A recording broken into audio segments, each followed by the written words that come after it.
It's playoff time, and we have big games to talk about, so we brought back the big guns. Daily Dale is here to talk about the Texans win and the big AFC Championship game ahead. All that next. Welcome, Chiefs Kingdom. Thanks for tuning in to this Red Kingdom Media production, bringing you raw, authentic Chiefs coverage. Make sure to like and subscribe to stay up to date on your team. Now sit back and enjoy the show.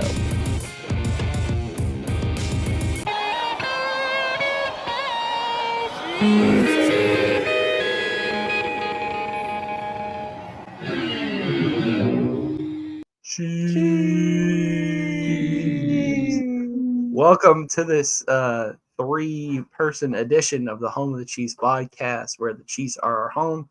Clinton and Shannon are back with you, and as a recurring guest of this year, we've got COO of Red Kingdom Media, my second in command, but not quite second in my mind. We got Daily Dale. He's here to help us break down this Texans game and the Bills competitive matchup that we have for the AFC Championship game. But it only seemed fitting that we have a third for these, since we only have two segments. But we just wanted to give you guys a little more extra Chiefs talk. Yeah. And, knowing Dale, he just needed to be on just about every piece of content we got this week. And, he can't exhaust the conversation about the Bills and what he thinks the Chiefs are going to do to them, and the Super Bowl matchup that he has picked as well. But Dale, how are you feeling this week? Coming off a good win, coming off a good Texans win, getting to watch Bills Baltimore and the exciting conclusion of that game, and knowing that the Bills are coming here for that AFC Championship game. How are you feeling overall before we go into topics in general? I'm feeling great. I mean, me, I'm Mr. Optimism. That's what I do. You think I worry about the Buffalo Bills? I don't care. I just spent a couple racks with the rest right now. That's what we do. We don't care. So we fine with that. We straight. We go into this game. It's going to be fun, bro. We about to do another one. The three-peat is on its way. And I had to be here this week with y'all just to help y'all get through this, because I got to get Clinton from point A to point Z. We got to get him all the way through. We got to get him all the way there. We got to get him there. We got to get him there. Because it's going to be on y'all who going to be at the game. Yes. It starts with y'all first. Yeah. So I'm ready to talk about it. What I love is that the things that I talk to Dale about, he tends to think that based on that attitude that I am just sitting in my seat in Arrowhead, being quiet and still and not reacting to anything going on. The people around you can attest that is not the case, that I'm actively doing my part. I've got to get you on film more, because you're definitely yelling and you're definitely screaming and stuff. We got it. Freaking out. Well, what a plug, because there is a place that you can see me in my reactions to the Chiefs games. It's Shannon's Arrowhead Vlogs, and we got an episode coming out later. Once we get that footage edited, we will get that out before the AFC Championship game, before it becomes irrelevant to you guys, so don't worry about that. All that being plugs, we've stalled long enough, which is what this episode felt like it was to begin with. We're moving on to our first of two topics. We handled Houston. That's right. At that point, throughout the whole game, I never really felt like the game was truly in doubt. The final score was 23-14. It was very cold. Yeah, it was pretty cold. The Midwest is experiencing way more cold, and so hopefully the Bills will have that same punishment to them, except it doesn't affect them as much as it does a Houston or a Miami team. Exactly. But what are our overall thoughts about this divisional win? And who were your offensive and defensive MVPs? I was so excited to watch this game. I was so ready. I had my thoughts of the game already, and I was like, oh, I think they're going to come out and they're really going to put forth their effort. And they really did. They showed out. They showed that they could be the team that be another good team, and they could just be that team that was showing up and doing it. So my offensive MVP was obviously Travis Kelce. he had over the 100 yards, because like we haven't really seen like that much from him this season. So it's really cool to see him coming out in the playoffs and showing off. And then my defensive MVP was George Karlaftis. He had 3 total sacks, which is great to see on his end too, because that's so cool. I love to see George Karlaftis work on his like defense and stuff like that out there and just show that he could do it. So Shannon, I absolutely agree with you right there. I do think the Chiefs, they had a great game on last Saturday, and it was a great game against a playoff team as well too. We know that the Texans dealt with a lot of injuries, and of course that coming into this game, they felt like they were playing against a lot of factors.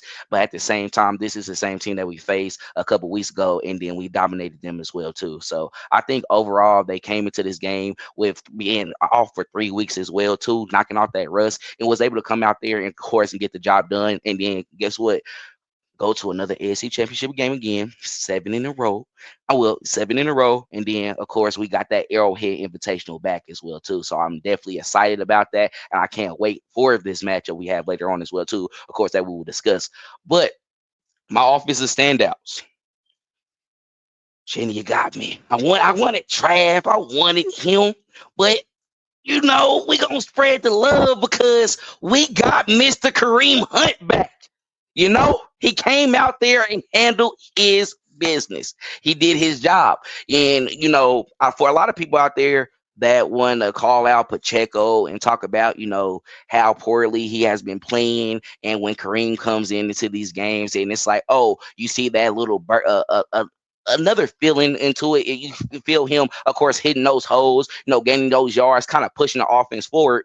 We got to remember that Pacheco was injured in week 2. And he had a significant leg injury at that as well. So with him working himself back into this point where he can at least be back on an active roster, I commend him for that because, of course, we need that additional body out there as well, too, where we can have that 1-2 punch. So for those who are very critical of him, I was in agreement in a way of saying like, hey, you need to give it off to Kareem. Let him be that running back that keeps it going, that keeps eating for us, keep on, gaining those yards because he's a heavy set boy. He's a big body who wears down opposing defenses. So I appreciate his performance, and I do think probably next week we'll probably see more of that going forward so we can get that offense going. But Kareem Hunt, I got him as my offensive standout. Now on the defensive side of the ball, the boys was balling. I'm gonna be honest, everybody was balling out there. You had Karlaftis with 3 sacks. You had Amini who had his little strip sack as well too that was recovered. You had a lot of guys out there going after CJ Stroud. Chris Jones actually started it off for us with that first sack of the game. So, but overall, I want to give a shout out to Trent McDuffie and Jalen Watson. I think this duo, seeing them back on the field together, you saw a difference within that secondary. And do you have guys like Najee Johnson and Joshua Williams who can go back into their normal positions and, of course, be able to play well in those. And they actually flourished. They looked a lot better. So I want to give a shout out to Jalen Watson coming back from injury and being tough and being out there. He wasn't targeted that much at all. He had his guy on clamps. And then Trent McDuffie, how CJ Stroud was going after him because he was trying to get to his best weapon, Nico Collins. Nico Collins had 3 targets against Trent McDuffie, only had 1 catch, and that was for 24 yards. And that was one of those that was on the sideline where both of those guys was right there going up for the catch, and Nico Collins was the one that just came down with it. So overall, he did his part on shutting him down. But I love what I saw out there from those guys on Saturday. Stop worrying about the point total. This is the offense. It's going to be the offense for a while, for a minute. I do think they have a better performance next week, but we're not having any turnovers. They fail to say when they're in the media that, oh, the Chiefs didn't turn over the ball. I mean, we can play this penalty game all day if we want. Who got sacked 8 times to the other teams 3 times? Who had a blocked field goal? Something that you saw happen earlier in the season. That is something we're known for game planning and plotting against that. Leo Chenal, blocked field goal. Who told him to miss 3 kicks? One of those being an extra point where you was down by 1 point. It could have been a tie game, 13-13. I mean, we're going to call it out. We understand the frustration. It can be skewed. You can say it how you want. This is what we was dealing with before. Before Patrick Mahomes came, I was dealing with this with Alex Smith, Eric Fisher. Horrible games he had. He got like 3 back-to-back in that Pittsburgh game in like 2016. We didn't see it all. We didn't have the helmet thrown off a player, catch it going in the end zone. I don't really care about how y'all feel. I don't. Do we have a scandal like the New England Patriots? Yeah, this game was fantastic. I mean, there were times where the score was close. Yes, there were times where the Chiefs' offense kind of stalled a little bit at the wrong times, but this was about as competitive of a football game you can get in the playoffs, and the Chiefs still came out with arguably a dominant point total, a 9-point win, and was set to be an 11-point win before the Chiefs gave up the extra 2 points for no reason at the end of the game, just to ensure that their defense, didn't have to have a short field, because that fourth quarter time, your Kansas City Chiefs defense just kicked it into a full gear. All those sacks started throwing in. I mean, 8 total sacks in the game. Shannon already shouted out George Karlaftis with 3. So I'm going to give my defensive MVP to the CEO of Sack Nation, Chris Jones. He gets on the board with the first sack, and that kind of lets the first domino fall. I think especially he's going to need to be that impact player that we know him to be, and to step up here against the Bills, because Josh Allen is not the easiest quarterback to sack or be brought down.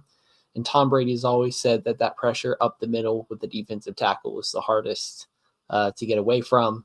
And so that defensive line, Tershawn Wharton, Derek Nottie, Mike Dana, arguably as a defensive tackle in that rotation, they need to get that pressure up the middle against the Bills like they were able to do against the Houston Texans offensive line.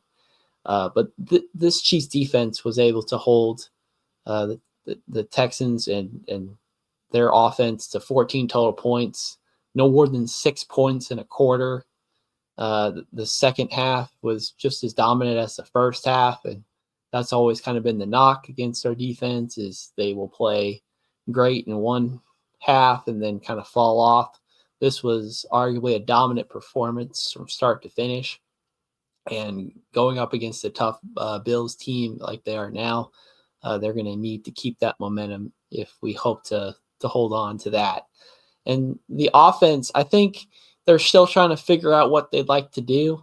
Honestly, besides throwing to Travis Kelce, which has been a staple in this offense since he's been in it, and in the playoffs, Patrick just turns on a second level, and it becomes, where's Travis Kelce in the important moment and get the clutch first down conversion or the end zone grab while you're falling down. The main dynamic duo was at it again that we didn't quite see as much out of, Hollywood Brown and DeAndre Hopkins, these type of more veteran players that we would hope to kind of see. So maybe or maybe not, we'll see them get a bigger role in this next game. But the player that did step up in my mind that came out of that wide receiver room has got to be Xavier Worthy. He has the tools to be kind of the number one wide receiver for the Chiefs, maybe even after Rashee Rice comes back from his injury next year.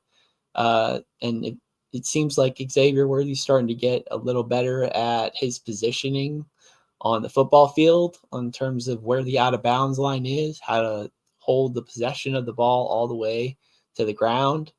And, he was able to get a couple rushes and be able to kind of use his speed to his advantage in that way. So what used to kind of be a learning process for Andy Reid wide receivers, I really think that Xavier Worthy has stepped up, and we're kind of seeing this new breed of wide receivers in Andy Reid's scheme who can be able to kind of produce right away and to make an impact in year one.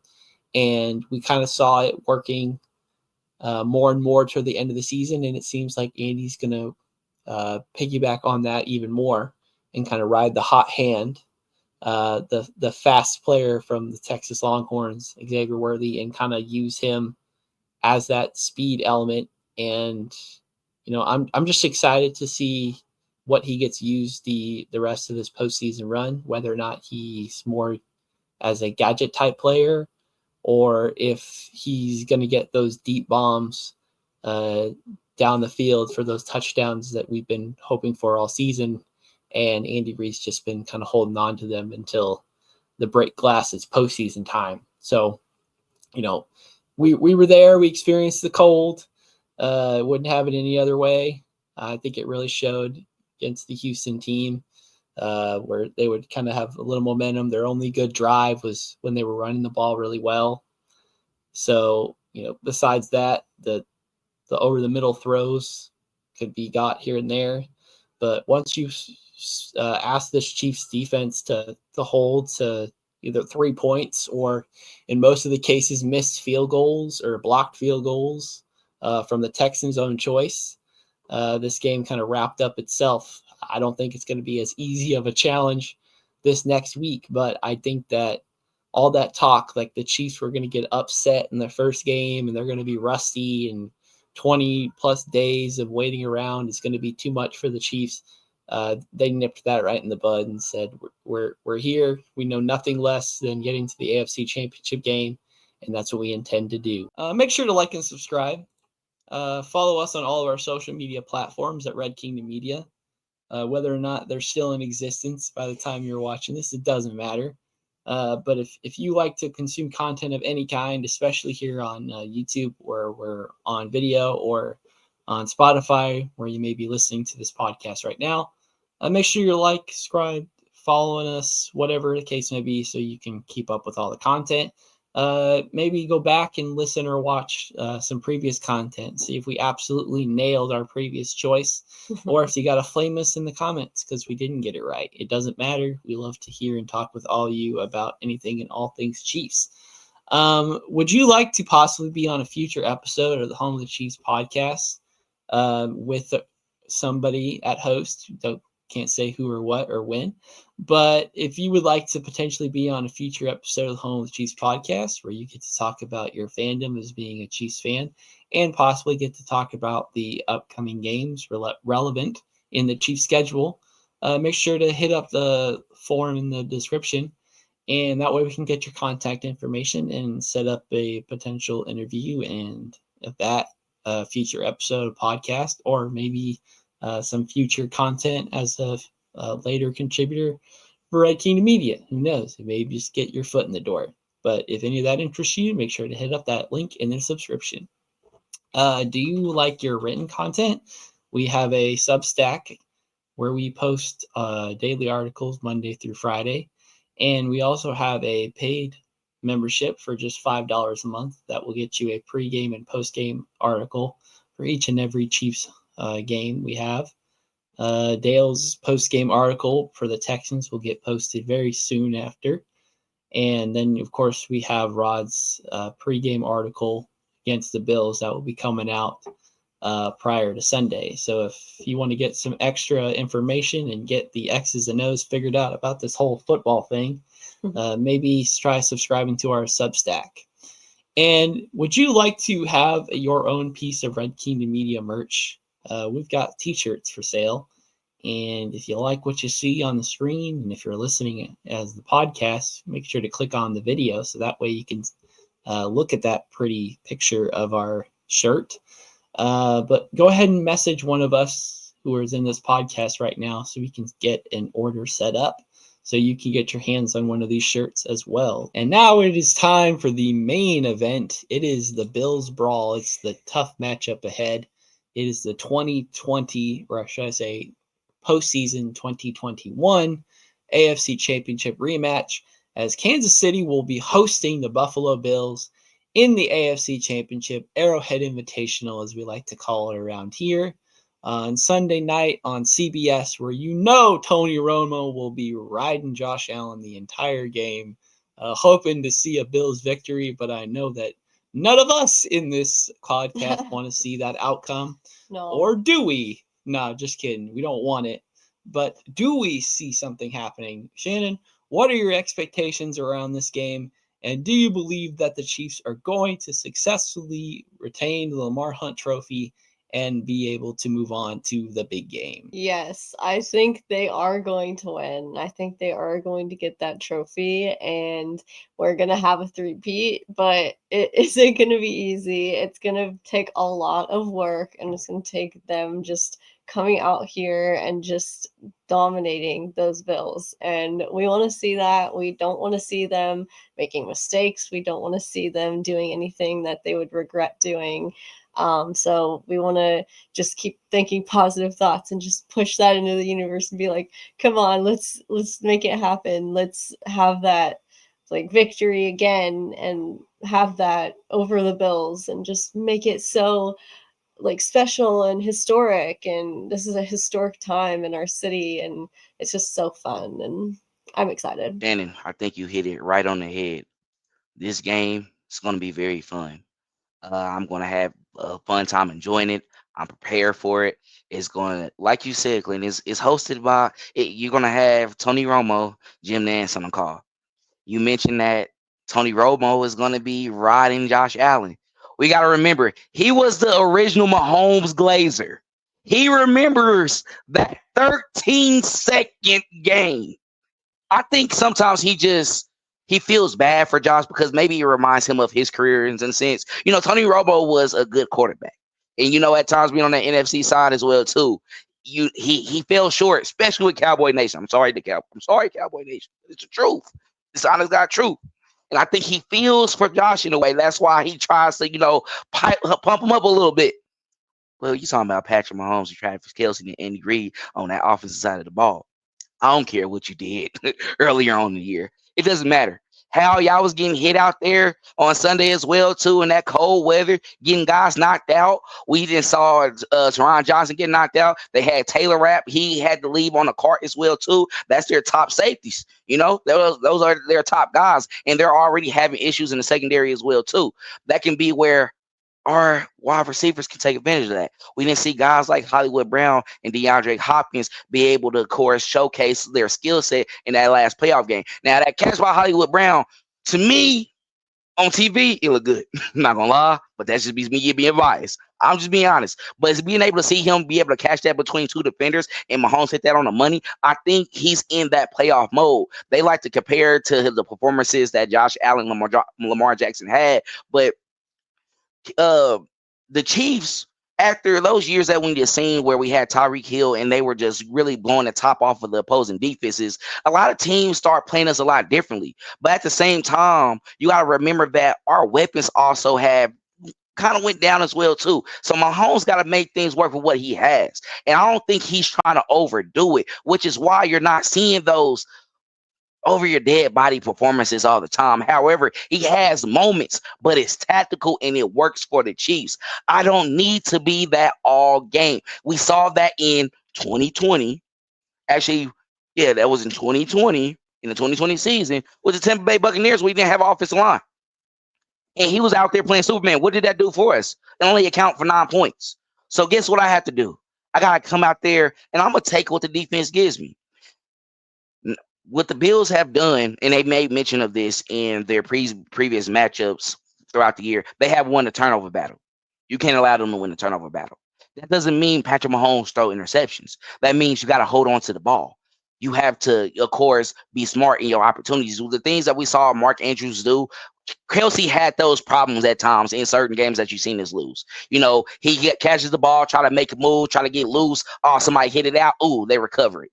They're taking advantage of those because with the Bills, and I like to put it out there, there's no disrespect to them. We all didn't think they were going to do anything this year. Let's be honest. We were going to be truthful. That's why they're talking about it right now.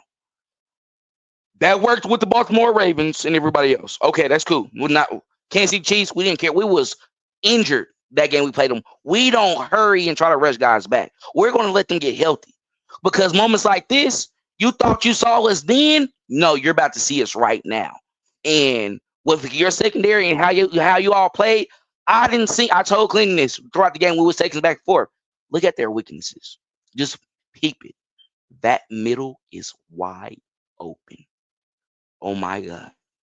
Travis Kelce's going to have a field day. And it's going to be amazing.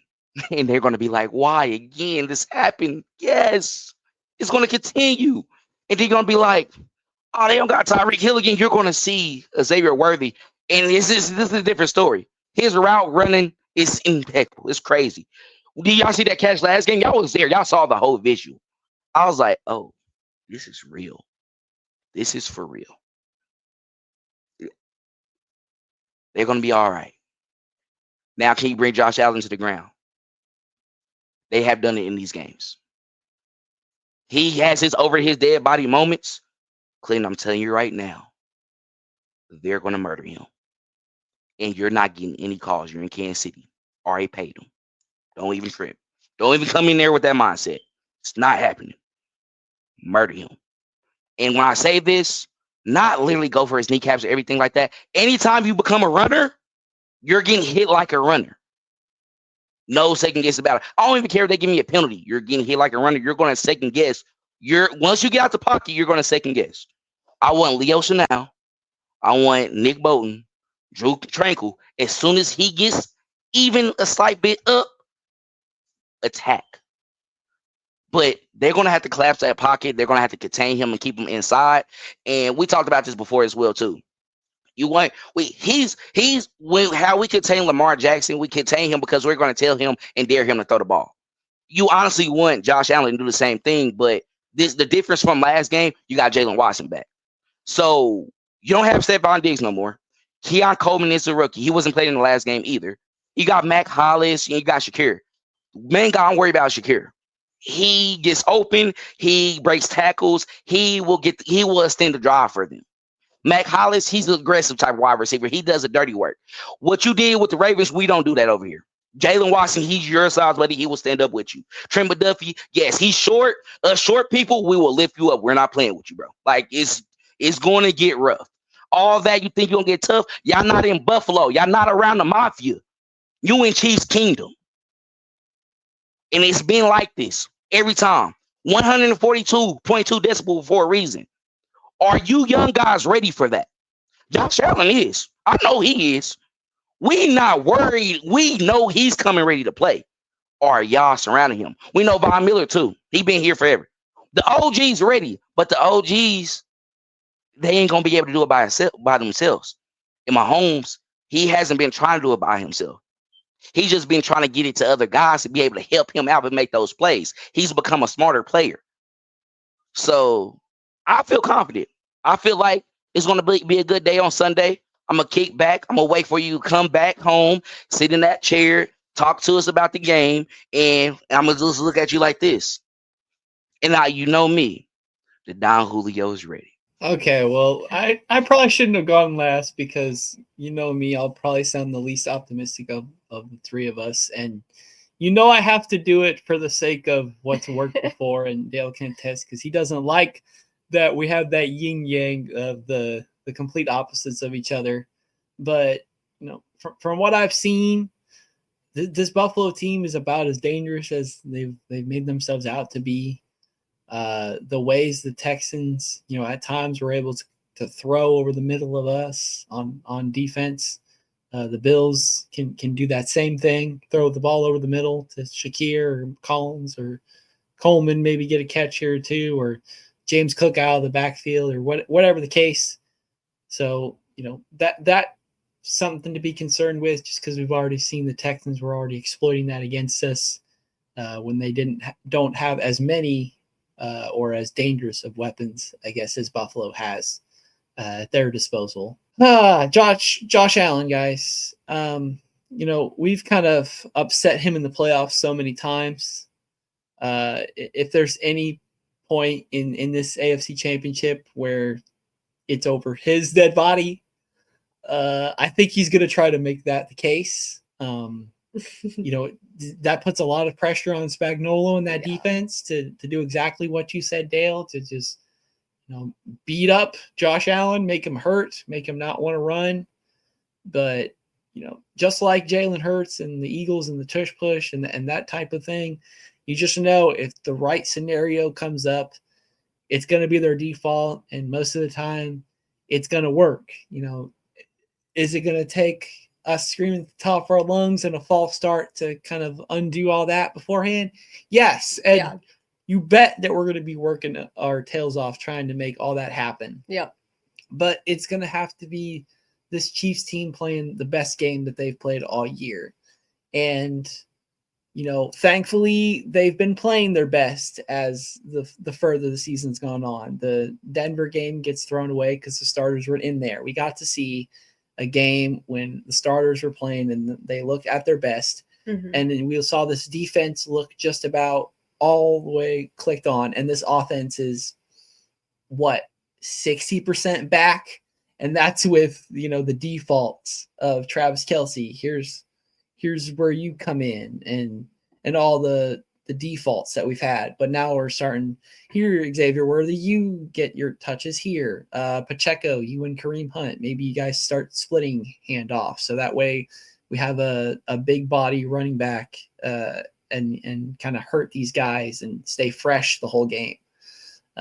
Start rotating all of the wide receivers, all of the tight ends. Noah Gray might be a big game for him, the same way that the Baltimore Ravens were using several tight ends against the Bills. Ultimately did not get the 2-point conversion throwing to their tight end, but Noah Gray in the clutch time, is he going to make that 2-point conversion catch? I believe so. So I think this offense needs to have a little more trust in their weapons. And, if Travis Kelce is the main target throughout, then so be it.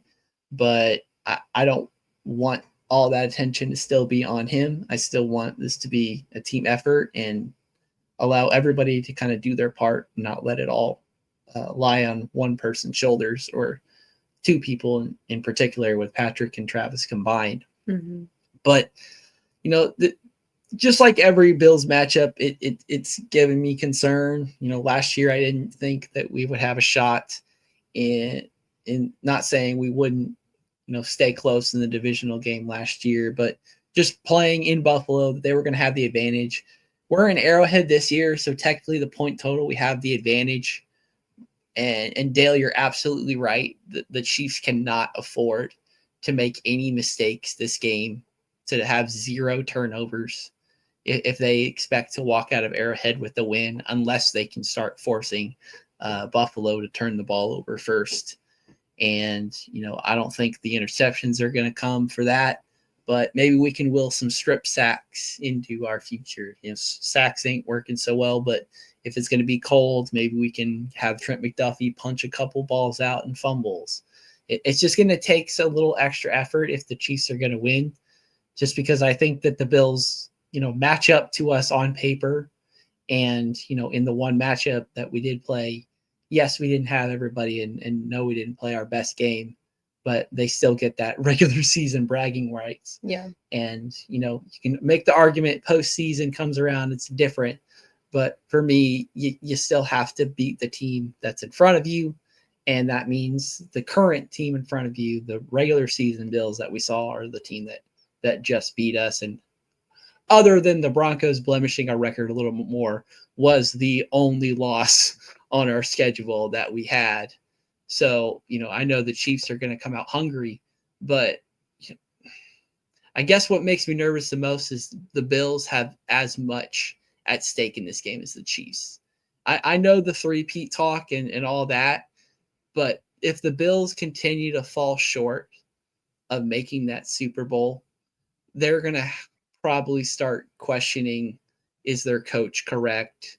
They talked about rebuilding, and, Brett Veach got to make the comment at, the parade 2 years ago that this is a rebuilding year. So it's clear that it doesn't take much in the NFL to rebuild as long as you have confidence in that quarterback. I know the Bills have confidence in their quarterback, and I know that we have confidence in ours. And it's going to come down to that very last possession.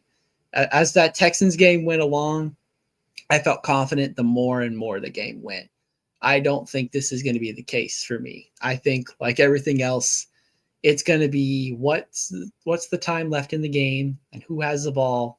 And if your team has the ball, you're confident. And if your team doesn't have the ball, or that other team is driving on you, you're, sick to your stomach. So I want a Chiefs win, but I'm also not, holding on to any sort of idea or clutching too much that this is it. It's the playoffs. You have to think one game at a time. You have to expect anything and everything can happen. Am I looking at it from, pre-Mahomes Chiefs jaded glasses? Probably, because the Chiefs in the playoffs, they have their heartbreaks. So, could this be the antithesis of it all? And after this year, we stop having that concern and fright in our beings. I don't know, but for now, I just have to ride out that, until I see it, until I can see that type of dominant performance or that type of, last man standing mentality that you're talking about, Dale. I just got to be ready for the heartbreak in some way. I'm not rooting for it. Like I said, we're the opposite sides. I'm not rooting for it. I wouldn't pay the money I'm going to the Chiefs AFC Championship game in person to scream my head off if I didn't also want to see the positive best outcome out of going. So that's all I got.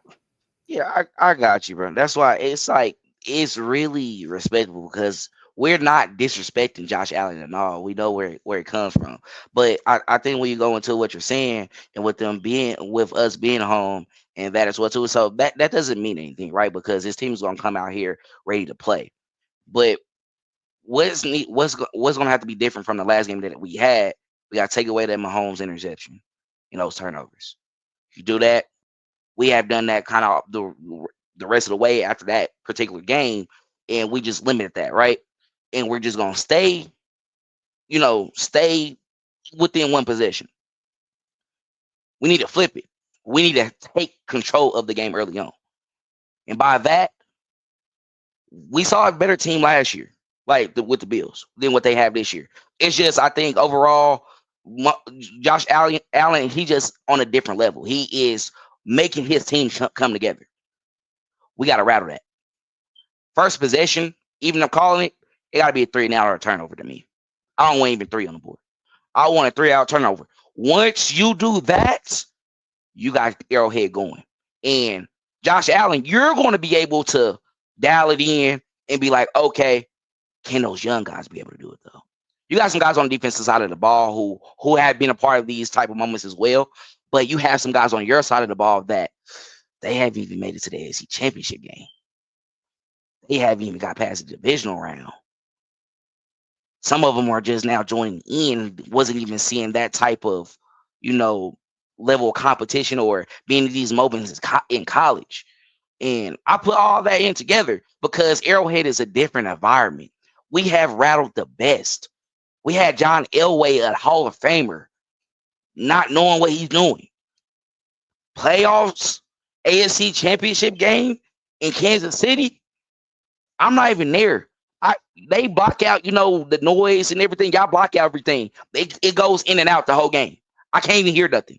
Once it starts, they get it to where we can hear the commentators, we can't hear nothing. If I can't do that and hear that, what are they hearing on the field where it's surrounded by them? You're in literally the lion's den. What are you gonna respond to?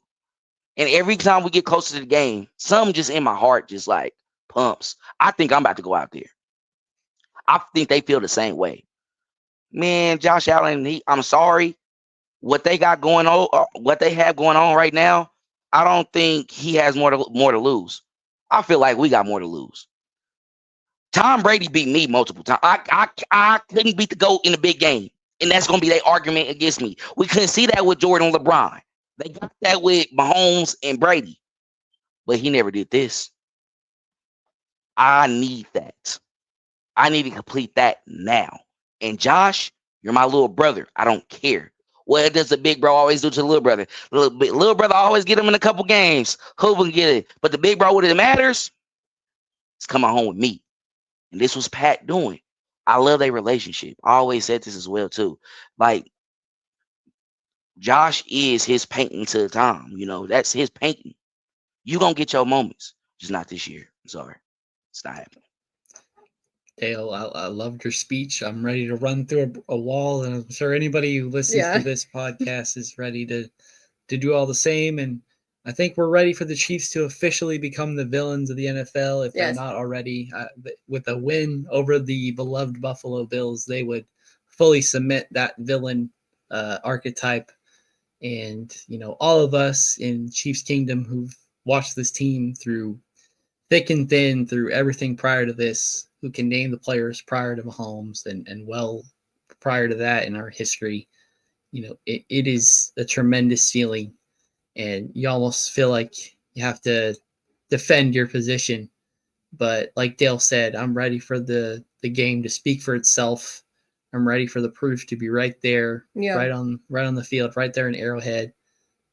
Cheer our heads off and be able to see another Lamar Hunt trophy returned to the team that he founded. Yes. And be able to go on and try to do history. Something that's never been done before. I don't even know if 3 Super Bowls in a row has ever been attempted. I don't know if we've ever seen a team go to 3 Super Bowls. They never made it to it. So to do something unprecedented, let alone 7 AFC Championship games, all but one of them being hosted in Arrowhead after we had never seen an AFC Championship game in Arrowhead in our life. And prior to 1993, never seen an AFC Championship game for the Chiefs, period. This team has gone through a lot of growing pains.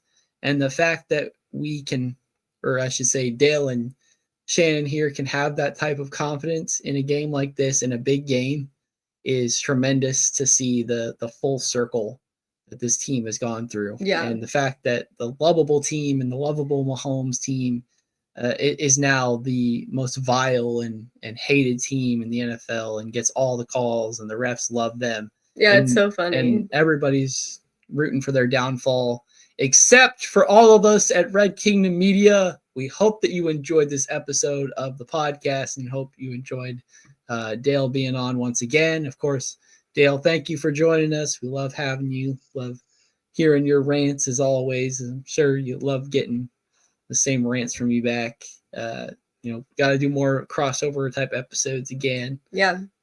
Figure out something for this postseason. And guys, we're really, really hoping that this AFC Championship goes well so that we can once again bring back our Super Bowl content and be able to have even more people talk about the Chiefs and the big game that they could be in. But one game at a time. Let's get through this AFC Championship game.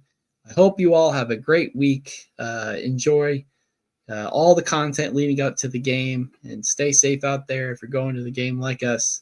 And all that being said, let's go.